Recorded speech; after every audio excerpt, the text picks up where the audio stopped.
Okay, suppose you have to write an experimental section for your chemistry lab report.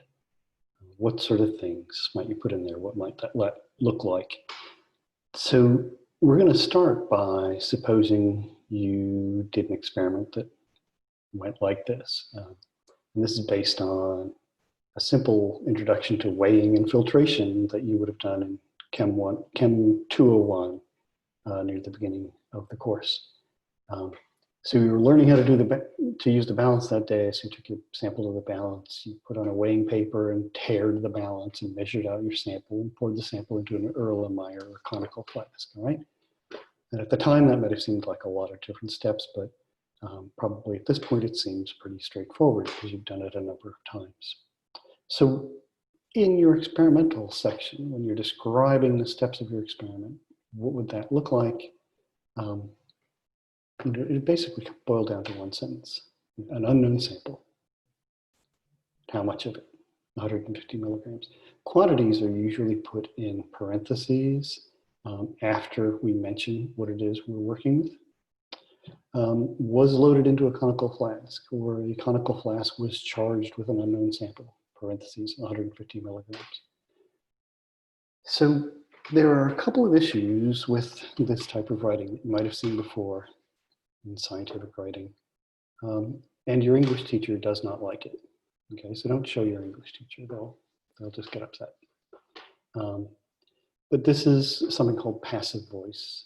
You're not taking any responsibility for this. You're not saying I did this, or he did this, or she did this. You're just saying this happened. The reason that type of discussion arose in science and chemistry in particular was because of a sort of desire to keep things objective.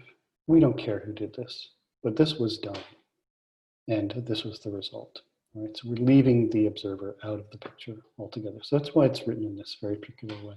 Also, there are a lot of details left out for particular reasons too. We're not saying anything about a balance. We're not saying how it was weighed or anything. But look, if you're saying it's 150 milligrams, clearly you must have used a balance. You must know how to use a balance. And so you don't need to describe the steps of using that balance. So there are a lot of assumptions in this one little sentence. The idea being that any other student that's taken this course would be able to follow along, and they know exactly what you mean when you say 150 milligrams. Oh, they took this sample and weighed it out on the balance. They tared the balance, they used a weighing paper, whatever they needed to do to get this done, okay? So there's a high emphasis on being very concise while still writing complete sentences. All right, so suppose you kept going and you did this, and if this was that filtration and isolation experiment that you did in Chem 201, you measured out some solvent, swirled that around to get as much to dissolve as you could, and then you filtered through a Hirsch funnel. Right? And all of those steps, which the first time you did it might have taken you a half an hour or maybe even an hour to do because it all seemed unfamiliar. All of that boils down into, again, a sentence or two, right? So the first sentence, the sample was slurried with TVME, parentheses, 5 mils. Again, there are no pronouns used here. We don't say I did this or my lab partner did this or anything. We just say the sample was slurried with TVME, and we say how much there is. And everybody who's reading this will just assume that you knew how to measure that out appropriately. Then you'd also say the next thing you did was you separated this mixture on a Hirsch funnel. And anybody who's gotten this far has used that before, and they know what you're talking about. So you need to give them a whole lot of details, just enough so that they would know how to reproduce your experiment. And suppose you finished up your experiment, again, with a whole series of steps, but that at this point you've probably done things like this a lot of times. So you evaporated the solvent somehow. You ended up with this solid, and you scraped it out onto a weighing paper and stored it in a vial, and you rinsed everything out the way you're supposed to, cleaned up, made an NMR sample. Okay, you did all of these steps. And again, that boils down to just a couple of sentences. The solvent was evaporated to produce a yellow powder, and you say how much of that there was. And again, this implies you had to use the balance properly and everything. But everybody knows how to do that, so you don't really have to tell them all of the details. And then the last sentence here, it doesn't look like a sentence at all. It's called a string format.